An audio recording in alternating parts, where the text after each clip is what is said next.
Hello everyone, Cardis here. It's April 11th, 2012, and I screwed up. I really dropped the ball. You don't want to use a human as an archer. You may as well take the elf because they get the bonus to bow and longsword. And they get higher maximum dexterity, which just gives you a raw increase to the damage that you deal. So that was a bit of a screw up, but easily corrected. Getting the correct stat spread for this class is not especially difficult. It is a bit annoying because you can't get your charisma and wisdom very low, but really this won't take too long, I'm hoping. Come on now. Don't troll me like this game. Aw. Well, we don't need that. We need 19 dexterity. Get a bunch of constitution, and then really, this is, it's alright. I'll be back with a better roll. And of course, moments after I stop recording, I get basically an optimal roll. Yeah, you get -1 constitution, but it doesn't matter at all, guys. I'm telling you. So, there you have it. This isn't going to change at all, just short bows like nobody's business. Yeah, I'll still take mace. I don't know, I guess I have other options, but definitely want mind flayers and blue skin. I guess we're going with white hair. Black and red. Beautiful. We will fall by her hand some more. And we're still Viconia. Alright. So, we're gonna have to hop in game really quickly here so that we can save this and then transfer it on over. So, if I can start this multiplayer session here, just gonna go to options, we're gonna overwrite this save, and then I will meet you back in single player, viewers. Alright, we are back. As you can see, I can pause and unpause at will, which is extremely convenient, and now we're gonna slightly rearrange the order of our party here. This one's our Kinsai. We're gonna want her down probably at 6. Yeah, 6. Put our Inquisitor at 2. Want her right there. That puts the Bard. Oh goodness. Goodness. And nah, we'll have the Archer here. So that it's easy, we can just hold shift, hit 2, 3, 4, 5, select all of our major combatants, and then we'll have 1 and 6 as our spellcasters. Pretty handy. And oh god, and this is a great example of the terrible pathing that this game has. Unfortunately, there's not a whole lot you can really do about that. I may increase it's labeled as AI frame rate, but as nearly as I can tell, it's the entire game's frame rate. I may increase that later. But for now, we're just going to go through and give everybody some weapons. I'm not actually going to equip her with anything. These guys will do enough damage on their own. He already has a weapon. So that leaves her and her without a weapon. Oh, we get an axe. Here's a battle axe for you. And then... oh, and we can just dump. Halberds are terrible in this game. Spears, abysmal. Quarterstaves, we'll give that to him, actually. That's useful for one thing. And then we'll come over here to this chest that our lovely friend Emowyn unlocked for us. And we'll go totally nuts. What happened to that splint mail? Oh yeah, the half-orc equipped it. Or the orc.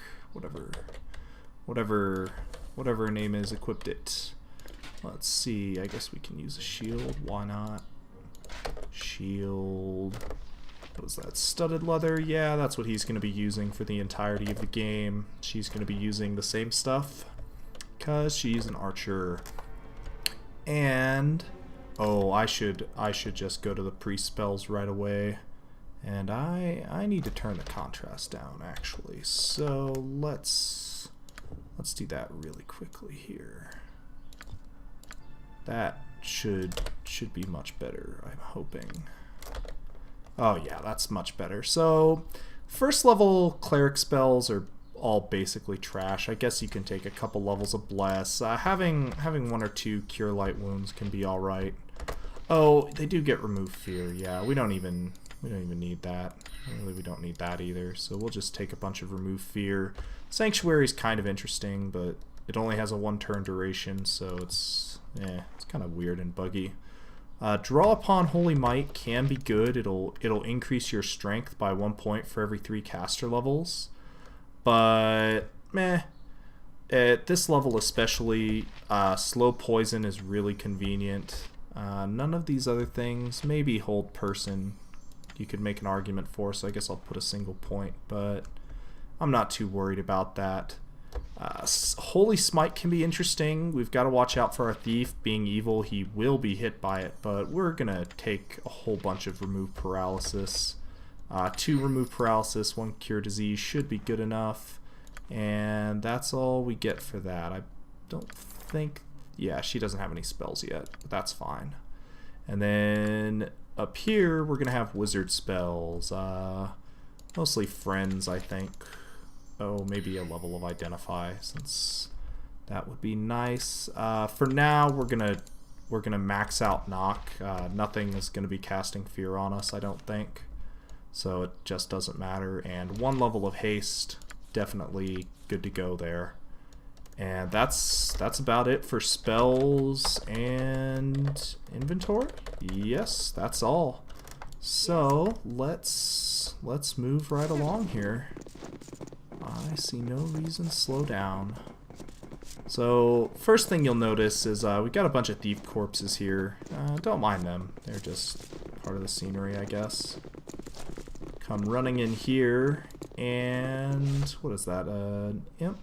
Nah, it's a lightning defeat. Well, basically we need... What is it? Alright, stops once we have flicked the switch. So just hit that switch a couple of times, and you saw there it said that I wasn't close enough. If you have your whole party selected, it tries to get your main character to do this. So if your main character is, like, say, here's my main character, it will always try and make him do it, no matter who's up here. Doesn't care at all. So that's kind of annoying, but don't mind it too much. It's just how it is. This guy has an interesting question to ask us. Basically, he wants to know if me and my brother are in a cage, and I can either choose to push a button and he dies and I get freed, or if he has the same option, and what would I do? And I say I would not push the button, I believe. Let's see, I will answer your questions. Oh no, I'm sorry, I got it backwards. If I press the button, I die and he's free. If he presses the button, he dies and I'm free. I will press the button because it will summon, I believe, an ogre. Yes, it summons an ogre mage for us to kill and get free XP, basically. Oh, and then this guy, like, whines at us. But we can also... Any worthwhile loot? Nah. That's a common theme throughout this dungeon. There's not a lot of worthwhile loot. Most of it's just irrelevant. Oh, and we can't use any of our mage spells yet because we haven't rested. So none of our mage or cleric spells are accessible, but against these goblins, that's a total joke.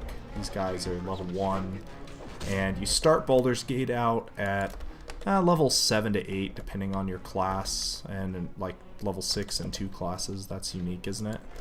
7 and 7, so yeah, not a threat. Occasionally these guys will drop useful spell scrolls, but they're all level 1 and they're only useful because they don't start you out with very many spells, so don't even worry about it. For now, let's just massacre this guy. And I think we're in the first room with the trap that we've been in. Let's see, well, we get a +1 longsword there. Scimitar, nobody can use. Warhammer. Medium shield's better than a short shield, that's for sure. Small shield? Oh, it's called a buckler. Well. And perhaps our bard can just identify that for us. Okay. And now, for the fun. Some arrows. 4 regular arrows aren't the end of the world. Fiery arrow. Oh, we can't. Okay. Well, let's rest up. This will give us access to our spells. And now, I just put it on the hotkey there. That'll let us cast Knock, crack this door open, get Dispel Magic. Pretty handy. Oh, you can also do this. So this guy, there's a quest where you can get him to do stuff, or you can pickpocket him and just pick up the key. We're going to do the quest anyways, but not yet. For now, we're going to run down here and engage some more Mephites in Glorious Battle. And get blinded. Yeah, we got blinded. Which is better than we normally get. Normally we get hit with like a nasty hold spell or something, and that's really crappy. But not this time. So, assuming we can hit this guy, which is starting to look questionable here. Come on now. One missed Mephite. How hard could it be? Ah, alright, there we go. These things are trapped, but there's nothing you can do about it. I think this one specifically. And you can try and force the lock if you just use your weapon on it. So that's something, and don't mind the damage. It doesn't matter at all. Let's see here. And here we get a short bow for our friendly archer, which will make her probably the top of the damage dealing charts for a long time. Huh, I didn't know you could equip unidentified weapons. Fascinating. Well, anyways, is that better than what he was using? Probably not. Ooh, it's close. We'll need that anyways, though. Need that anyways. Oh, and I probably should give her the arrows. Let's see, get these. Oh, and that's a funky bug where if you've got something like this and you click too quickly, the negative edge, or when you release the mouse button, will pull the next item up. So that's kind of annoying, but it's not the end of the world. And I'm actually gonna have her come over here and pick up some extra arrows. Should be a couple stacks of 20 arrows, maybe like 40, or like 80 per thing. Okay. So that's pretty obnoxious. That's going to be all the arrows I'm ever going to need for this dungeon, probably, even if I was solo. I don't think it would take me 80 or 150 shots to finish this thing. No way. No frickin' way. But this guy, being the only one with bludgeoning damage, can come kill these, as they will attack us if we do something else anyways. So we may as well take them out now. And there were some free experience, but nobody's going to be close to level for a little while yet. It's worth mentioning these golems do hit pretty hard, so you might have to give him a potion of healing or something. Don't worry about it. You've got millions of them. Millions and millions. Limitless supply of potions of healing. Some of the better potions of healing are in semi-limited supply, but not really. And I like to rest in here. I'm not sure if you can be ambushed in this dungeon. I don't think you can. I never remember being ambushed here. So that's wonderful. But I think I'm gonna cut it here just to see what kind of video quality I'm getting, and also I'm probably gonna increase my AI frame rate, which you can do from the configurations menu if you just go to your little Baldur's Gate 2 splash screen when you run boulder.exe. Just do that, and this will go a little bit faster. I'll probably kick it up to like 40 or something, but we'll see what happens. Till then, Cardis signing off.